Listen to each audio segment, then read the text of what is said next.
세월호가 침몰한 지 한 달이 흘러감에도 국민들의 분노가 사그라들 생각을 하지 않고 있습니다. 물론 아직 실종된 채로 남아있는 사람들 때문이기도 하겠지만 이 세월호 침몰 사고가 단순 몇몇 사람들의 실수나 오류 때문에 일어난 사고가 아니라 관련된 곳들의 비리와 온갖 부조리의 결과물이기 때문에 그렇다는 것입니다. 선원들, 선박회사의 지주가 있는 회사의 비리, 구조하는 그 회사와의 관계, 그리고 감독기관과의 관계, 구조하고 있는 해경, 정부 관계자들, 온갖 구조적인 문제가 그 안에 다 담겨져 있습니다. 그래서 세월호는 총체적 비리의 결과물이다라고까지 이야기합니다. 그래서 이 세월호에 대해서 많은 사람들이 그 분노가 그렇게 분노를 하고 있는 것입니다. 그런데 문제는 이런 세월의 문제가 우리 사회의 빙산의 일각이라는 것입니다. 그 예로 여러분 지난주 신문에서나 혹시 뉴스에서 비스듬히 기울어진 오피스텔 건물을 보셨는지 모르겠습니다. 그 사진을 한번 보여주시기 바랍니다. 충남 아산에 있는 오피스텔인데요, 준공을 앞둔 오피스텔입니다. 그런데 오피스텔이 왼쪽으로 14도가 한쪽이 기울어졌습니다. 조사를 해보니까 이 오피스텔의 중심을 잡아주는 기둥을 안반까지 내려서 박아야 되는데 그 기둥의 그 길이가 짧아서 안반까지 미쳐 내려가지 못했다는 거예요. 흙 속에 기둥을 박아놨답니다. 그리고 그 기타 여러 가지 부실에 대한 그 지금 조사가 되고 있는데요, 여러분 이 건물이 이 준공이 떨어지기 전에 기울어져서 얼마나 다행인지 모릅니다. 만약에 준공이 되고 이제 사람들이 살고 있는 상태에서 기울어졌다면 많은 인명피해가 일어났을 것입니다. 여러분 그 사진을 다시 보여주시기 바랍니다. 자, 이 건물이 보니까 쌍둥이 건물이에요. 근데 한쪽은 기울었는데 한쪽은 기울어지지 않았습니다. 전문가들은 오른쪽 기울어지지 않은 건물도 아마 부실 시공이 되었을 것이다, 이렇게 보고 정밀 조사에 들어간다고 합니다. 그래서 철거를 하게 되면 이 두 건물 다 철거한다고 그런 기사를 제가 보았습니다. 저는 이 건물을 보면서 어떤 생각이 들었냐면 참 많은 생각을 하게 되었습니다. 여러분 한쪽 건물, 기울어진 건물이 지금 세월호라면 나머지 기울어지지 않은 이 건물은 바로 지금 앞으로 기울어질지도 모르는, 침몰할지도 모르는 우리 사회의 전반의 모습을 보여주고 있습니다.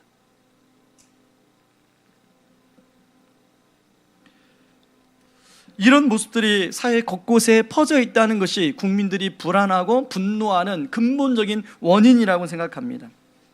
여러분 우리가 살던 시대나 그 당시 아브라함이 살던 시대와 양상이 별반 다르지 않습니다. 여러분 아브라함이 창세기 11장에 그 바벨탑 사건이 있었던 갈대아 우르에 살고 있지 않았습니까? 그 갈대아 우르에 살고 있던 그 바벨, 그 당시에 문화의 중심지였던 그 바벨, 그 사람들의 문화, 성경에는 구체적으로 나오지 않지만 온갖 타락과 죄악의 온상인 문화라고 그렇게 학자들은 추정을 하고 있습니다. 그래서 하나님은 아브라함을 그런 갈대아 우르에 내버려 두지 않고 갈대아 우르에서 불러내서 가나안 땅으로, 하나님이 원하시는 세상과 문화를 만들도록 가나안 땅으로 부르셨습니다. 여러분 아브라함이 갈대아 우르에 살고 있던 어떤 사람들보다 의로워서 아브라함을 택하신 게 아니라는 거예요. 아브라함 입장에서는 하나님이 일방적으로 은혜로 그냥 택했습니다. 마찬가지로 여기 저 앉아있는 저나 서있는 저나 앉아있는 여러분들, 특별히 믿지 않는 사람보다 의로워서 하나님 우리를 구원해 주신 게 아니에요.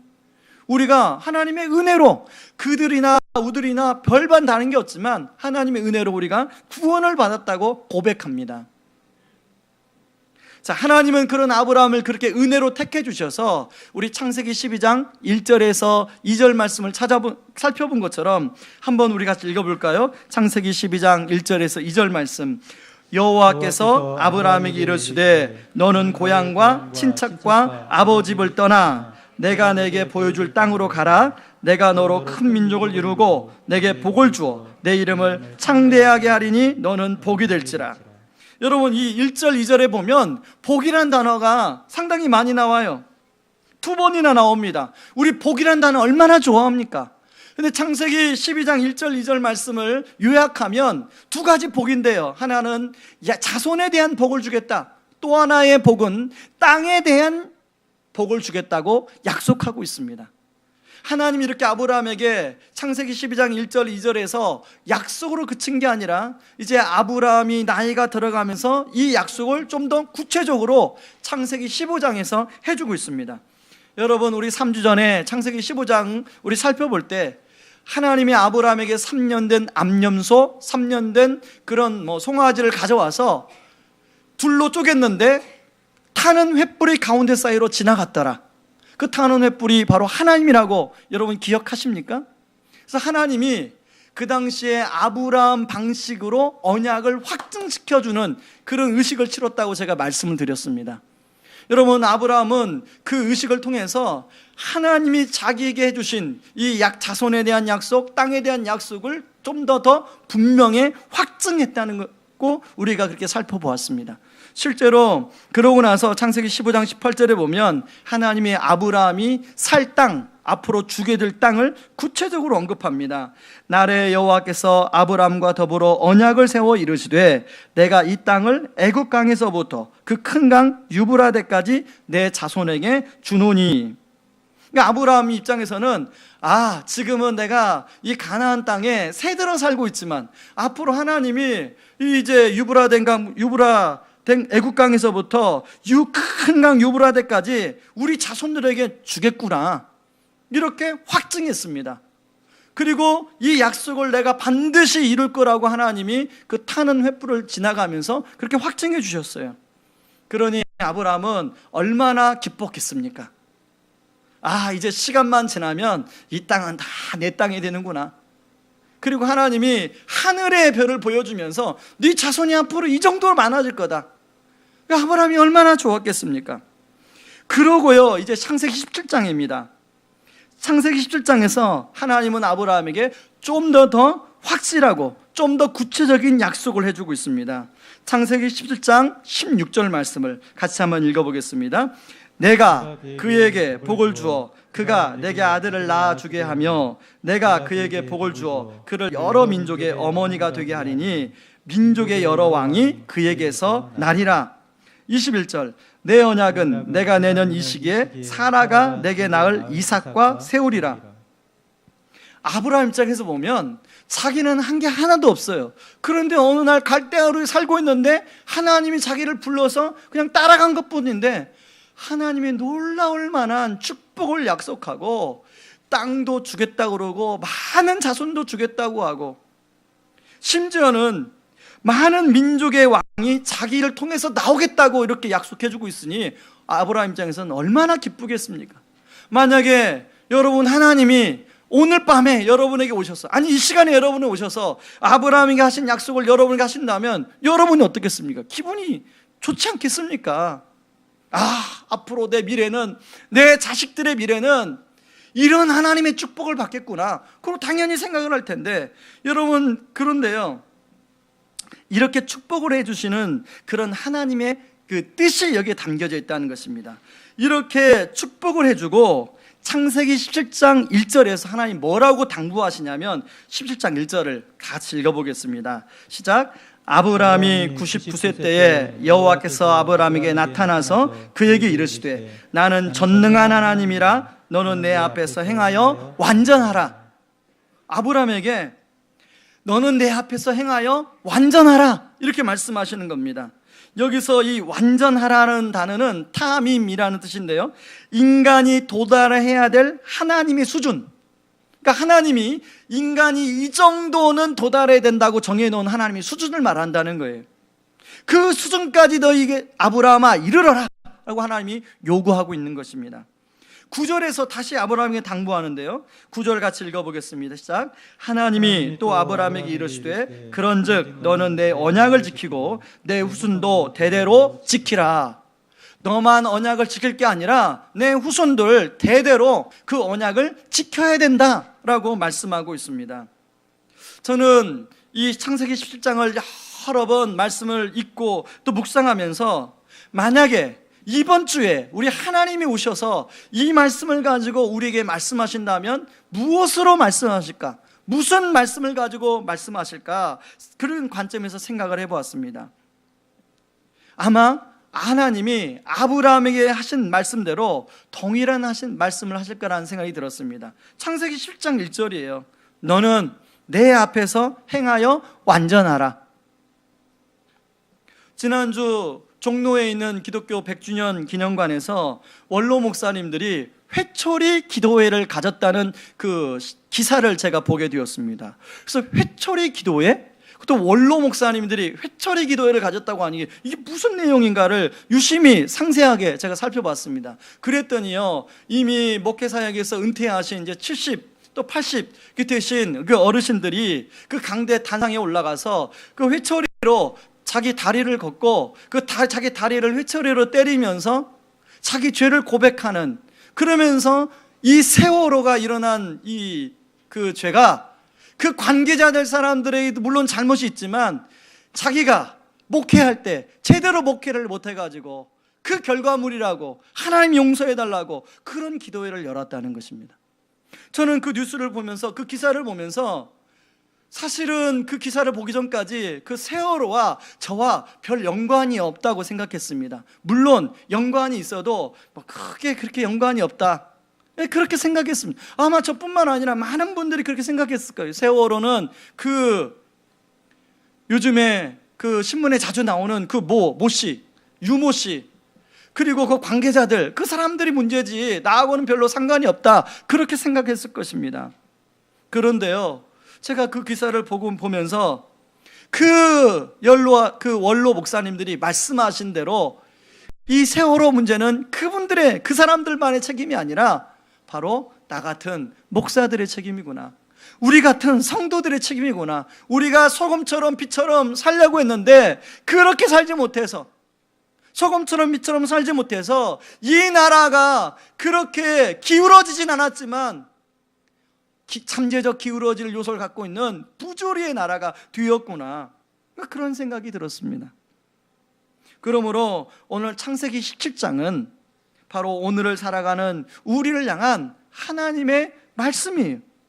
저는 이 말씀을 통해서 그러면 하나님이 내 앞에서 행하여 완전하라 이렇게 말씀하셨다면 그 완전한 삶은 무엇인가?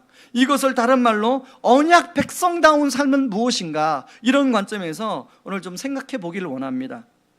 그렇다면 우리가 언약 백성답게 살기 위해서는 첫 번째, 언약에 대한 확고한 믿음이 필요하다는 것입니다.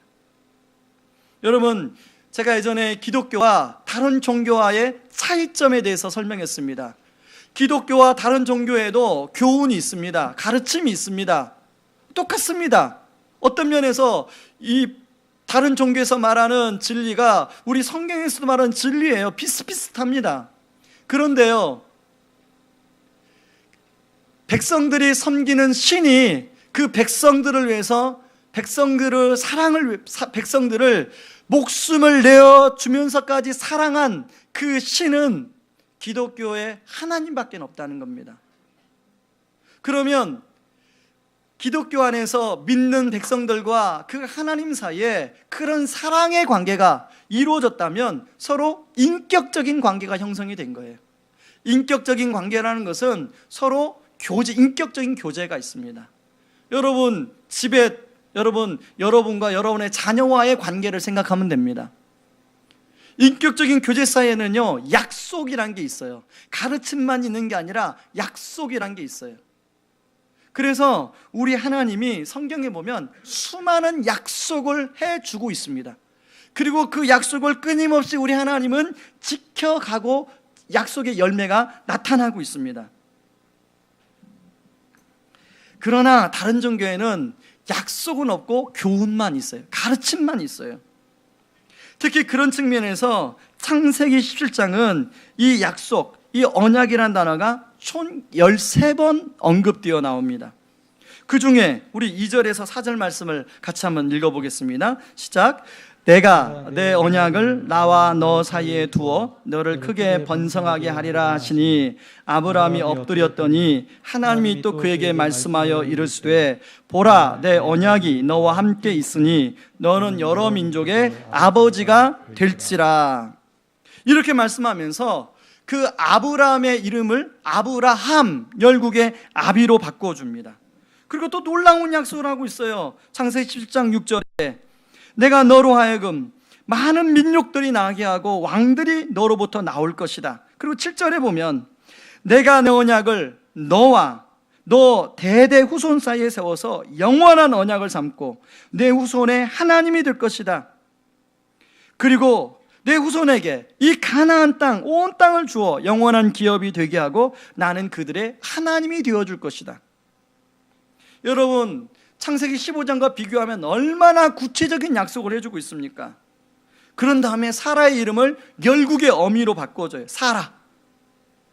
그리고 10장 16절에 보니까 사라에게도 내가 사라에게 복을 주어 아들을 낳아주게 하며 그에게 복을 주어 그를 여러 민족의 어머니가 되게 하리니 민족의 여러 왕이 그에게서 날 것이다 라고 구체적으로 약속해주고 있어요. 여러분, 아브라함 입장에서 이렇게 구체적이고 선명한 약속을 받은 아브라함 입장에서 아브라함 기분이 어떻겠습니까? 굉장히 기분이 좋지 않겠습니까? 여러분, 하나님이 여러분에게 나와서 이제 내년에, 여기 혹시 집이 없는 분들은 내년에 이 근처에 가장 좋은 집이 집사님의 집이 될 것입니다. 아, 벌써 아멘 나오잖아요. 예. 근데 이게 그 정도의 약속이 아니에요. 엄청난 땅이 너의 소유가 될 거라고 하는 거니까. 대대손손 그것도. 그게 엄청난 약속 아닙니까? 여러분에게 딱 적용해서 이 얘기하니까 그냥 팍 다가오죠, 가슴에. 저는 정말로 소원하기를, 기도하기를, 우리 교회에 집이 없는 가정들 정말 하나님 집을 달라고 기도를 할 때가 많이 있습니다. 그런 기도가 응답되었으면 정말 좋겠습니다. 그런데요, 오늘 정작 기뻐해야 될 아브라함의 반응은 굉장히 시큰둥합니다. 17절 18절 말씀을 한번 보세요. 같이 한번 읽어보겠습니다. 아브라함이 엎드려 웃으며 마음속으로 이르되 100세 된 사람이 어찌 자식을 낳을까? 사라는 90세니 어찌 출산하리요 하고 아브라함이 이에 하나님께 아뢰되 이스마엘이나 하나님 앞에 살기를 원하나이다. 아브라함이 이렇게 시큰둥한 이유가 있습니다. 여러분, 창세기 15장과 창세기 17장 사이는 우리가 읽기로는 종이 한 장, 두 장 사이인데 아브라함이 느끼는 세월은 14년 이상이라는 세월이 있어요. 그러니까 아브라함이 14년 동안 창세기 15장에서 그런 확증을 받고 얼마나 하나님의 약속이 현실에서 이루어질 것을 기다렸겠습니까? 또 시간이 지나도 1년이 지나도 이루어지지 않는 거예요. 2년이 지나도 10년이 지나도 이루어지지 않는 거예요. 그러니까 그 시간이 지나면서 그런 약속에 대한 기대가 실망으로 바뀌는 거예요. 그러니까 하나님이 찾아와서 이제 내년이다 이렇게 말씀했는데도 하나 그게 피부로 다가오지가 않는 거예요. 워낙 그동안의 실망이 커서. 여러분 같으면 안 그러겠습니까? 사실 이런 아브라함의 마음을 우리가 이해가 될 때가 얼마나 많이 있습니까? 나름대로 하나님의 약속을 믿고 기도하며 기다렸는데 시간이 흘러도 별로 현실은 내가 기도하는 것은 아무런 뭔가 반응이 없는, 열매가 나타나지 않는 거예요. 저 역시도요, 기도하면서 하나님께 실망할 때가 참 많았습니다. 지금은 제 동생이 신앙생활을 잘하지만 제가 제 동생을 위해서 기도하면서 포기한 횟수만 해도 10번이 넘습니다. 기도하다가 안 변하니까 기도가 안 나오더라고요. 좀 이렇게 좀 조금이라도 변하면 기도를 하면서도 이렇게 재미가 있을 텐데 안 변하니까 기도하는데 또 말썽 피우고 기도하는데 또 사고치고 그러니까 기도가 안 나오는 거예요. 기도가 정말 많이 포기했습니다. 정말 많이 실망했습니다. 여러분, 혹시 저처럼 하나님께 여러분이 놓고 언약을 붙들고 기도하면서 하나님께 이렇게 실망하고 하나님께 낙담하고 그래서 포기해버리는 그런 마음은 여러분 없었습니까? 아니, 지금 그런 마음으로 이 자리에 앉아 계신 분이 계실지도 모르겠어요. 아브라함이 시큰둥한 이유가 또 하나 이유가 나오는데요. 지금 아브라함 나이가 몇 살입니까? 99세예요. 여러분, 99세, 사라의 나이가 90세예요. 그 나이, 아브라함 17장 17절에 보면 사람이 어찌 자식을 낳을까? 사라, 하나님 몇 살인지 아십니까? 90세예요. 어떻게 출산하겠습니까? 여러분, 우리가 성경 이야기니까 그냥 이게 별로 이렇게 피부로 안 다가오시죠? 여러분, 우리 일반적으로 우리가 결혼을 해서 보통 아이를 기대하는 나이가, 제가 우리 성도님들을 이렇게 만나보니까 한 37까지는 그래도 나름대로 아이를 기다려요. 여러분, 그러지 않습니까? 한 37 정도는 그래도 뭔가 희망이 있어요. 근데 37이 넘으면, 그래도 아이가 안 생기면 아이를 기다리지 않아요. 그리고 37 정도 될 때까지 아이가 들어섰다가 또 유산되는 경험 또 여러 번 겪으면 아이를 기다릴 생각을 하지 않더라고요. 그런 분들을 제가 여러 번 봤습니다. 지금 이제 캐나다로 유학 간 제 친한 전회교에서 함께 사역했던 우리 목사님이 계세요. 저하고 1살 차이인데요, 지금까지 아이가 없습니다.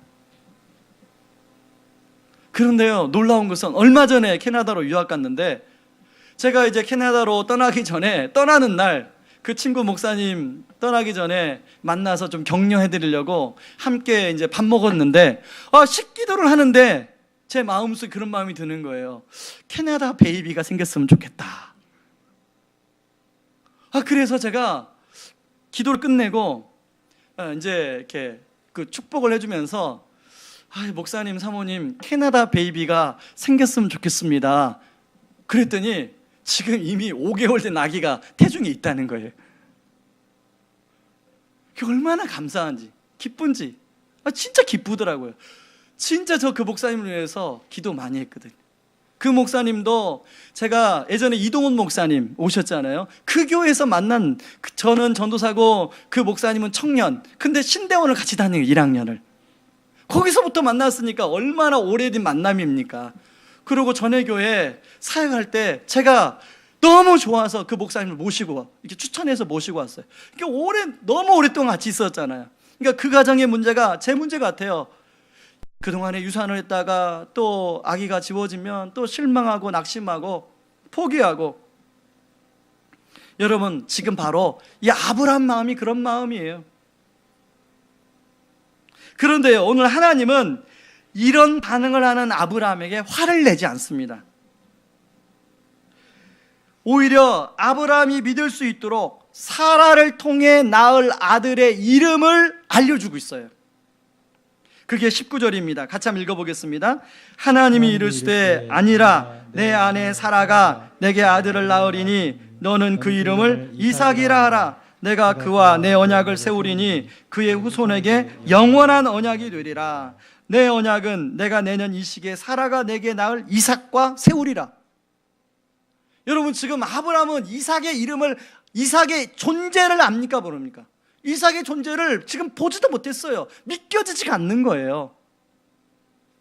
그런데 하나님은 이삭의 이름을 이야기해 주면서 아브라함에게 확신을 심어주고 있는 거예요. 왜요? 나는 전능한 하나님이기 때문에 가능하다는 거예요. 여러분, 사실 그 99세 때까지 아브라함 입장에서 보면 하나님이 모르쇠 한 것처럼 침묵하는 것처럼 그렇게 느껴졌겠지만, 하나님이 침묵하신 게 아니에요. 하나님은 그때 아브라함의 가장 좋을 때가 언제인가를 기다리셨어요. 여러분, 아브라함도 기다리는 게 힘들었지만요, 하나님도 기다리는 게 힘드셨을 것 같아요.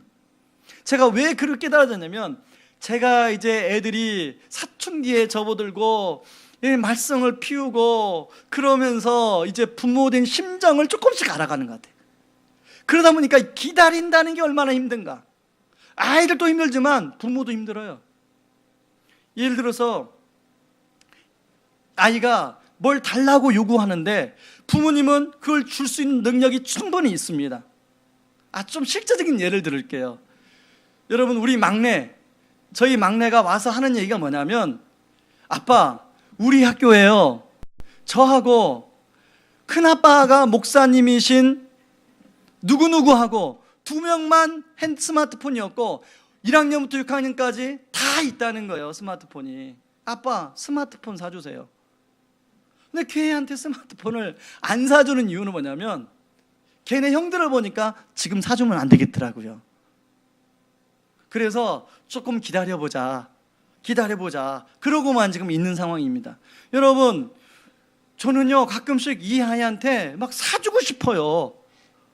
하나님도 저는 그랬을 거라서 아브라함한테 아브라함이 워낙 이삭을 그 아들을 기다리니까 막 당장 주고 싶었을 거예요. 80세 때 줄까? 90세 때 줄까? 막 주고 싶었을 거예요. 근데 하나님 참느라고 진짜 힘드셨을 것 같아요. 줄 수 있는데 안 주니까. 안 그렇습니까? 이 공감하시는 우리 부모님들 아멘 하시네요.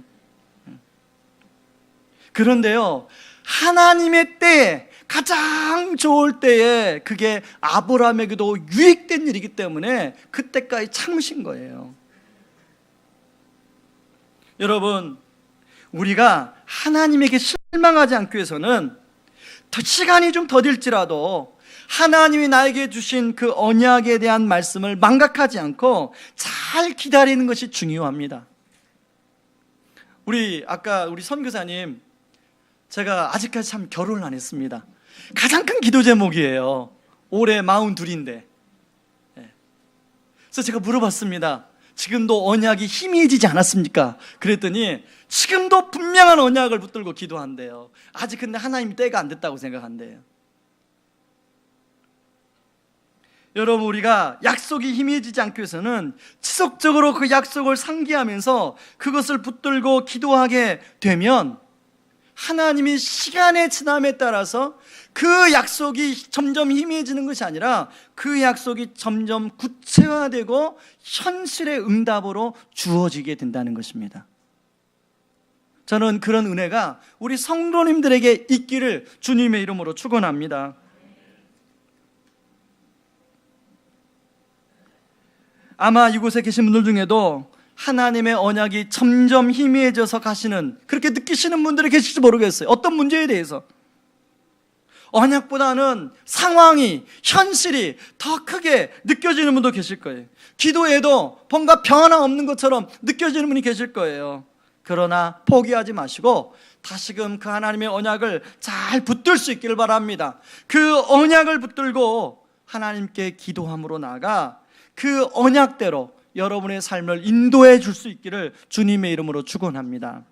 그런가 하면요, 언약 백성으로 살기 위해서는 지속적인 성찰과 반성이 필요하다는 것입니다.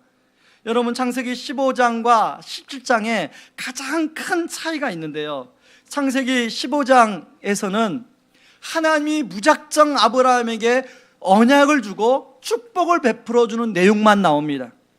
그런데 창세기 17장에 가서는 하나님이 언약을 베풀고 축복해 주시는 내용도 나오지만 아브라함에게 언약을 지킬 것을 요구하는 내용이 나와요.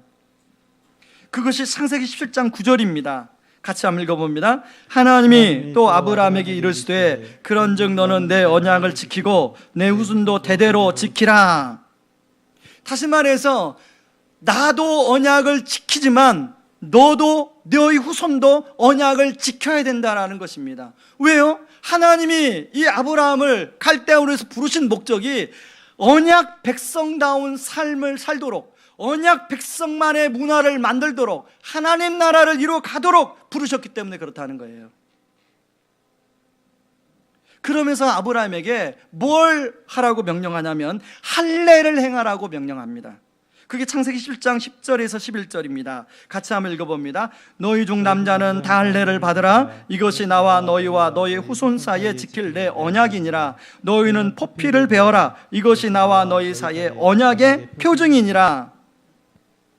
그러면서 할례를 행하라고 말씀하면서 할례를 행하지 않으면 하나님의 백성에서 끊어질 것이라고 말씀하고 있습니다.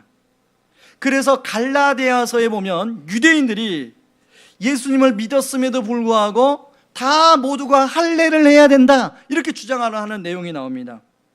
그러나 이것은 유대인들의 잘못된 판단에서 나온 생각입니다.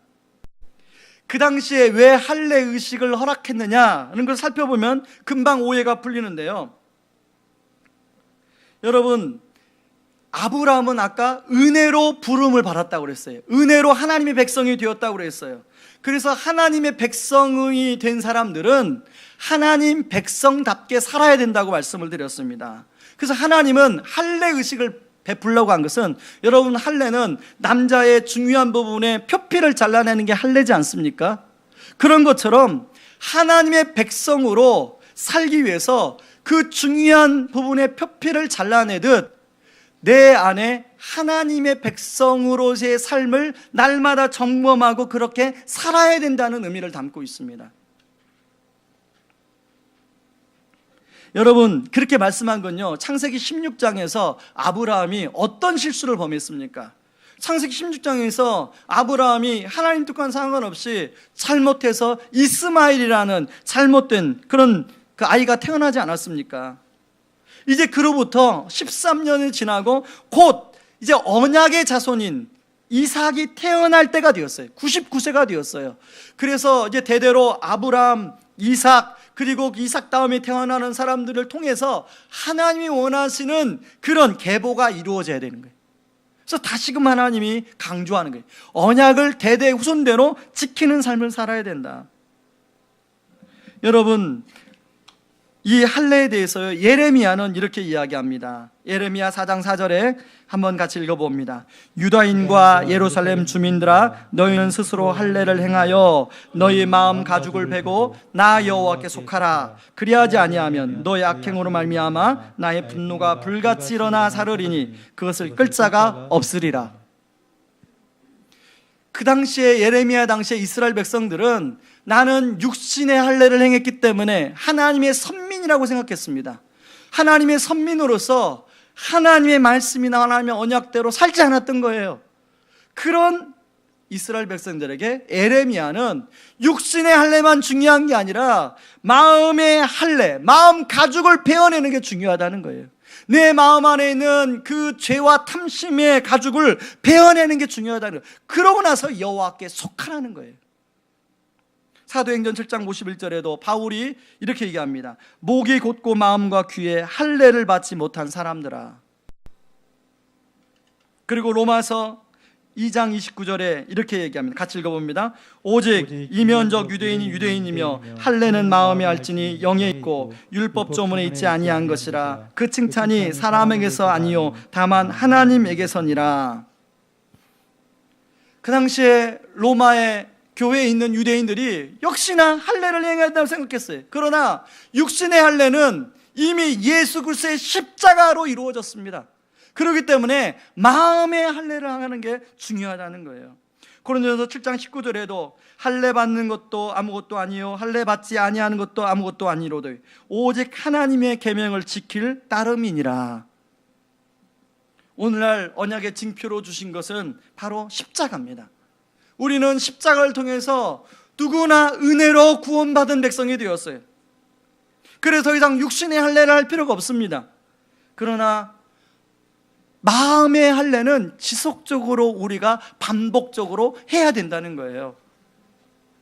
우리 몸의 중요한 부분에 칼을 내듯이 내 안에 더러워진 욕심과 탐심에 칼을 대는 작업을 반복적으로 해야 된다는 거예요. 여러분, 누구나 다 아는 것처럼 이 세월호는 어른들의 탐심의 결과라고 우리가 말하지 않습니까? 그러면 탐심이라는 것이 그 사람들에게만 있고 우리에게는 없습니까? 나에게는 없습니까? 우리도 탐심 앞에서는 아무도 자유롭지 못해요. 그런 더러운 탐심과 욕심이 그들에게만 있는 게 아니라 여전히 우리 안에도 양상은 다르지만 자리 잡고 있더라는 것이죠. 그런데요, 그 마음의 가죽을 베어내는 것이 쉬운 일이 아니에요. 욕심과 탐심을 제거하면 된다, 말은 하는데 쉬운 일은 아니에요. 제가 몇 개월 전에 그 제 옷장에 문을 열다가 포장을 뜯지 않은 넥타이가 여러 개 있는 것을 보았습니다. 다름 아닌 그동안 사역을 하면서 성도님들이 주례를 하면 선물로 주시기도 하고 또 어떤 사역을 하고 수고했다고 또 성도님들이 주신 선물이에요. 그 전에 교회에서도 사역을 하면서 받았던 선물도 있고 아무튼 그런 선물들이 여러 개 이제 제가 보았습니다. 그런데 그 선물을 보는 순간 제 마음에 어떤 마음이 들었냐면 우리 교역자들에게 하나씩 주었으면 좋겠다 하는 마음이 들었습니다. 그런데요, 제 그 생각이 드는데 그 안에 제 안에서 아마 성령님이 그런 생각을 주신 것 같아요. 근데 저는 솔직히 바로 실행에 옮기지 못했습니다. 한편으로는 주려고 하니까 아까운 마음이 드는 거예요. 그런데 옷장을 열 때마다 그게 눈에 보이잖아요. 문득문득 제 안에서 이런 얘기가 양심의 소리로 들리는 것입니다. 넥타이 아직도 안 주었니? 결국 1-2달간 그런 마음과 싸웠던 것 같습니다. 이제 제가 제 마음을 이길 수가 없어서 어떻게 하면 좋은 방법이 있을까, 제 마음을 이길 수 있는 방법이 있을까 생각하다가 제자 훈련을 할 때 아예 선포를 해버렸습니다. 제가 다음 주에 내가 이 선물을 우리 주겠다고, 나는 이걸 실천하겠다고. 우리 이제 제자 훈련 마지막 생활 숙제하면서 그 실천할 걸 한 가지씩 이야기하고 나누잖아요. 그냥 선언을 해버렸습니다. 그게 이제 선언을 하는 게 제가 왜 선언하냐면 저를 위해서. 제가 제 마음을 못 이기겠더라고요. 돌아가면 또 아깝고. 그래서 이제 또 보고는 해야 되니까 우리 훈련생들이 가만히 안 있잖아요. 9분이니까 18개의 눈이 저를 어떻게 했나 또 보니까. 그래서 결국은 그날 부활절 날 우리 교역자들한테 하나씩 나눠드렸습니다.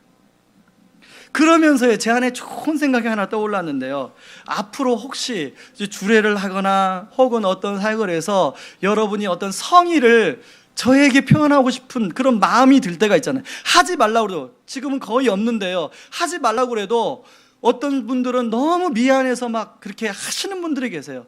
이제 그분들에게 제가 좋은 생각이 떠올랐습니다. 저한테 하지 마시고 저한테 할 부분을 여러분 교회 앞에 이웃사랑 헌금으로 하시면 참 좋겠다. 그래서 그 이웃사랑 헌금은 우리 교회 안에 어려운 좀 가정들, 그리고 또 미자립교회 목사님들의 자녀들, 그런 분들에게 필요할 때 그렇게 좀 우리가 그런 헌금으로 함께 도왔으면 좋겠다, 그런 생각이 들었습니다. 그래서 여러분들에게 공식적으로 동의를 구합니다. 자, 여러분 저에게 앞으로 안 주는데 괜히 이런 얘기를 안 줄 건데, 아무튼 여러분 그런 마음이 있으면 여러분들이 그렇게 이웃사랑 헌금, 목적 헌금에 이웃사랑 헌금 이렇게 여러분 그냥 봉투에다가 써서 헌금함에 넣어주시면 우리가 또 그런 용도로 사용하도록 하겠습니다. 여러분 앞에서 이렇게 말하지만요, 여전히 제 안에는 그 욕심과 탐심과 싸울 때가 많습니다. 여러분은 어떻습니까? 여러분은 그런 욕심과 탐심에서 정말로 자유롭습니까? 그래서 우리가 반복적으로 나도 모르게 더러워진 이기적이고 탐욕적인 마음의 가죽을 베어내는 작업을 반복적으로 해야 된다는 것입니다. 이것을 위해서 지속적인 성찰과 자기 반성의 삶이 필요하다는 거예요. 그리고 이것을 행동에 옮기는 행동하는 신앙이 필요합니다. 여러분, 세월을 향한 울분을 그 관계자들에게 돌리는 것도 필요합니다. 그 사람들이 벌 받는 것도 필요합니다. 그러나 그 에너지의 일부분을 자신 안에 있는 마음의 가죽을 베어내는 일에 쓰여졌으면 좋겠습니다. 이것이 되기 위해서는 우리의 회개가 이 깨달음으로 끝나는 지식적 회개에서 머무르시면 안 됩니다. 통이하고 자복하는 감정적 회개로만으로 머무르면 안 됩니다. 실질적으로 잘못된 삶과 습관을 바꾸는, 유턴하는 의지적 회개까지로 나가야 된다는 것입니다. 그렇게 할 때 우리 안에서 실질적인 변화가 일어나는 거예요. 여러분, 놀라운 것은요, 여러분 아무리 상대방에게 잘못했다고 이야기해도 상대방 절대로 안 바뀝니다. 상대방이 언제 바뀌냐면 내가 변할 때 상대방이 변하더라고요. 여러분, 이게 동서고금의 진리 아닙니까? 저는 지난주에 스승의 날에서 그 이찬수 목사님을 찾아뵈러 인사를 드리러 갔습니다. 로비에 이제 엘리베이터를 타러 기다리고 있는데요, 한 성도님이 저를 보고 반갑게 인사를 하는 거예요. 근데 저는요, 너무 오랜만에 봐서 그 성도님이 누군지를 잘 모르겠더라고요. 그런데 이분은 너무 반갑게 인사하는데 저는 이분이 누구야? 이러고 있는데 얼마나 어색합니까? 그러니까 제가 어색하지 않도록 그분이 본인의 이름을 이야기해 주시더라고요. 그때서야 이분이 그분이구나, 이렇게 이해가 되는 거예요. 그런데요, 제가 왜 그분을 몰라봤냐면 그분의 모습이 너무 많이 변해버렸어요. 성형수술한 게 아니고 성령수술이 됐고요. 성령수술. 2010년에 그분이 판교에 사셨는데요, 제가 판교국을 맡았으니까 2010년에 그분이 깊은 우울증에 빠져 있었습니다. 남편의 이름을 대면 여러분 다 아실 분들이에요. 그런데 제가 이제 우울증이 이분에게 찾아왔으니까 교구 목사로서 다른 가정보다 그 가정에 신방을 참 많이 갔습니다. 이야기도 많이 들어주고 또 그 상담도 많이 하고 그랬는데요, 제가 떠나오고 나서 그분이 아주 좋은 신실하고 성숙한 분과 연결이 되었어요. 그래서 제가 이 신실하고 성숙한 분을 제가 잘 또 알게 돼서 이분이 학기마다 저에게 보고를 해줬어요. 이분이 어떻게 변하고 있는지. 그 보고를 해주는데요, 이분이 처음에는 모든 문제가 남편에게로, 그렇게 남편을 원망했는데 이분하고 영적인 교제를 하면서 말씀과 기도로 자기 내면을 보게 하는 그런 훈련을 시켜주셨다는 거예요. 그러면서 말씀과 기도로 자기 내면을 보면서 그 문제가 남편의 문제가 아니라 자기 문제라는 것을 인식하게 됐다는 거예요. 그러면서 성령께서 터치하고 만지기 시작하니까 이분 안에 변화가 일어났어요. 지금은 제가 이분한테 들은 게 아니라 이분 표현을 하면 자기처럼 깊은 우울증에 빠진 사람들을 도와주는 사역을 하고 있다고 제가 이야기 들었습니다. 여러분, 그렇게 우울증에서 빠져나오니까요, 마치 앞에 있는 그분이 전혀 다른 분처럼 보이더라고요. 저는 그분의 이야기를 들으면서 우리 교회 안에도 그런 많은 성도님들이 나왔으면 참 좋겠다 하는 그런 마음이 생겼습니다. 여러분, 그분의 핵심이 무엇입니까? 여러분, 우리가 세월호만 문제도 그렇습니다. 우리가 세월호를 향해서 계속 우리는 그 사람들에게만 문제가 있다고 그렇게 화살을 돌리지 않았습니까? 그런데 그 원로 목사님들의 그 회초리 기도에 세월호 문제는 그분들에게도 문제가 있지만 그 원로 목사님, 내가 목회할 때 목회를 잘못해서 하나님 내 죄를 용서해 달라고 하는 그분들의 그 부르짖음, 그런 영적인 자각이 이제는 우리 개인의 삶에서 이루어져야 된다고 생각합니다. 그런 영적인 자각이 우리 개인의 삶에서 이루어질 때 성령님은 그런 우리 안에 역사하시고 우리가 그렇게 변화가 되면 다른 사람들도, 내가 원망하는 그 사람, 그 상대가 변화가 일어난다는 거예요. 저는 우리 교회에 그런 영적인 변화들이 많이 일어날 수 있기를 주님의 이름으로 축원합니다. 그래서 하나님 보실 때 참된 언약 백성의 모습들이, 참된 하나님 나라의 모습들이 저와 우리 성도님의 삶 가운데 풍성히 일어날 수 있기를 주님의 이름으로 축원합니다. 우리 이 시간에 주의 말씀 앞에 선 참된 예배자라는 이 찬양 우리 함께 부를 때, 여러분, 우리 하나님께서 우리를 세상을 향한 거룩한 생명빛으로 우리를 부르셨어요. 하나님께서 우리를 세상을 이길 주님의 군사로 우리를 부르셨어요. 여러분, 세상을 위한 구원의 소망, 세상을 섬길 주님의 손과 발로 우리가 그렇게 살아갈 수 있기를 바랍니다. 같이 찬양하겠습니다. 주의 말씀 앞에 선, 주의 말씀 앞에 선, 당신은 참된 예배자, 그토록 찾으시던 하나님의 기쁨, 이 세상을 향한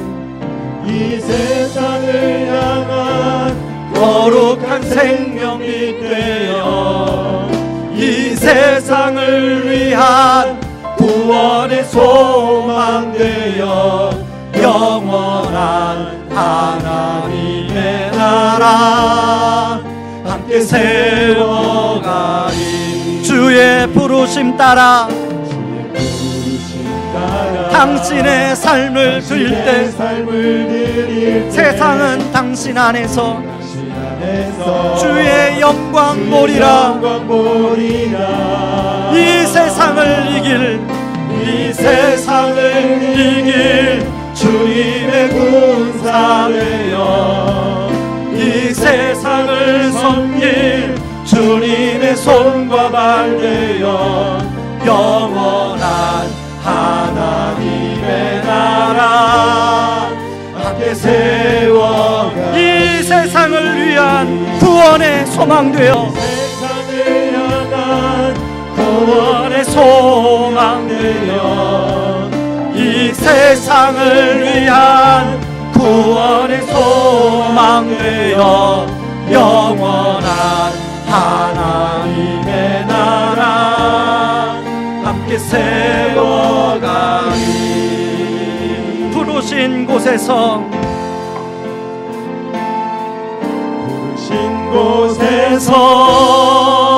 나는 예배하네. 어떤 상황에도 나는 예배하네. 부르신 곳에서 나는 예배하네. 어떤 상황에도 나는 예배하네. 다시 한번 부르신 곳에서 나는 예배하네. 어떤 상황에도 나는 예배하네. 부르신 곳에서 나는 예배하네. 어떤 상황에도 나는 예배하네. 내가 걸어갈 때 길이 되고 내가 걸어갈 때 길이 되고 살아갈 때 삶이 돼. 그곳에서 예배하네. 내가 걸어갈 때 길이 되고 살아갈 때 삶이 돼. 그곳에서 예배하네. 부르신 곳에서 나는 예배하네. 어떤 상황에도 나는 예배하네. 나는 예배하네. 부르신 곳에서 나는 예배하네. 어떤 상황에도 나는 예배하네. 우리 이 시간에 한번 기도하기를 원합니다. 이 시간에 기도할 때 하나님 아버지, 언약 백성대로 제대로 살지 못했던 우리의 죄악을 용서하여 주시옵소서. 하나님, 세월의 문제가 관계자들만의 문제가 아니라 제 책임이란 것을 깨닫게 하여 주시니 하나님, 제가 이제는 그 책임을 다하며 살게 하여 주옵소서. 아버지, 언약 백성으로 살기 위해 하나님의 언약을 망각하지 않게 하여 주시고 하나님, 마음의 가죽을 베며 자기를 성찰하며 반성하는 삶을 살게 하여 주시옵소서. 남을 탓하는 마음에서 자신을 돌아보므로 실질적인 변화가 일어나게 하여 주시옵소서. 같이 한번 기도하겠습니다. 기도합니다. 고마우신 하나님 아버지, 고맙고 감사합니다.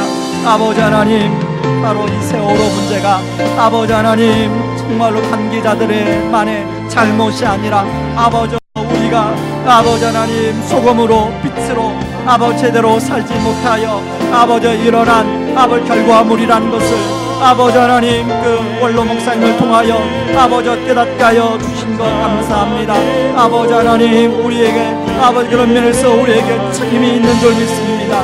아버지 하나님, 우리가 아버지 우리의 죄악을 용서하여 주시옵소서. 아버지 하나님, 남의 탓만 하고 나를 돌아보지 못했던 죄악을 용서하여 주시옵소서. 아버지 하나님, 우리가 아버지 우리를 돌아보며 아버지 우리가 아버지 언약을 잊지 않으며 살게 하여 주옵소서.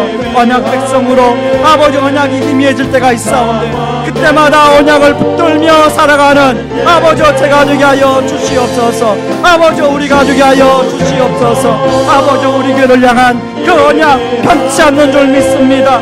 아버지 하나님을 신뢰하며 살아가게 하여 주시옵소서. 아버지뿐만 아니라 언약 백성으로 마음의 가죽을 베기를 원합니다. 아버지 스스로 아버지 성찰하며 반성하며 아버지 우리 안에 탐심과 아버지 욕심의 마음의 가죽을 베게 하여 주시옵소서.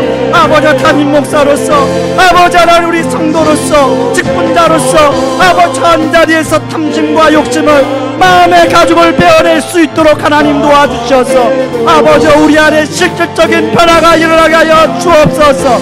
아버지 우리 안에 실질적인 변화가 일어날 수 있도록 하나님 아버지여 도와주시옵소서. 오 하나님 아버지 그래서 그곳에서 정말로 하나님의 우리의 찬양을 받으시고 우리 예배를 받을 수 있는 그런 은혜가 있도록 도와주옵소서. 아버지 우리가 부르신 곳에서 정말 마음껏 하나님을 찬양할 수 있도록 하나님 아버지여 도와주옵소서. 걸어갈 때 길이 되고 걸어갈 때 길 살아갈 때 삶이 되는 그곳에서 예배하네. 내가 걸어갈 때 길이 되고 걸어갈 때 길 살아갈 때 삶이 되는 그곳에서 예배하네. 신 곳에서 나는 예배하네. 어떤 상황에도 나는 예배하네. 부르신 곳에서 나는 예배하네. 어떤 상황에도 나는 예배하네. 하나님 아버지 그렇습니다. 하나님 우리는 언약 백성으로 부르심 받았는데 하나님 부르시고 축복해 주시고 지금도 그 약속을 이루어가 주신다고 말씀하고 있는데 하나님 우리는 그 언약을 잃어버릴 때가 얼마나 많이 있습니까? 하나님 우리는 그 언약을 붙들지 못하고 그 언약이 희미해질 때가 얼마나 많이 있습니까? 하나님 아버지 아브라함이 아버지 하나님 그렇게 오랜 세월을 지났을 때 언약이 희미해진 것처럼 아버지 우리도 그렇게 희미해졌다면 다시금 하나님의 언약을 굳게 붙들 수 있는 믿음을 허락하여 주시옵소서. 하나님뿐만 아니라 아버지 하나님 언약 백성답게 아버지 우리의 마음의 할례를 하기를 원합니다. 마음의 우리의 욕심과 탐심의 가죽을 베어내게 하여 주시옵소서. 성령의 칼로 아버지 우리의 욕심과 탐심의 아버지 하나님 그 표피를 제거하여 하나님 우리가 서 있는 곳에서 실질적인 변화가 나타나게 도와주시고 우리가 서 있는 곳에서 천국이 이루어지게 하여 주시고 아버지 우리가 머무른 그곳에 하나님 나라가 이루어지게 하여 주시고 하나님 많은 사람들이 하나님을 찬양하는 놀라운 은혜가 있게 하여 주시옵소서. 예수님의 이름으로 기도하옵나이다. 아멘. 우리 다 같이 일어나서 우리 찬양하겠습니다. 따스한 성령님 마음으로 보내 내 몸을 감싸며 주어지는 평안함. 우리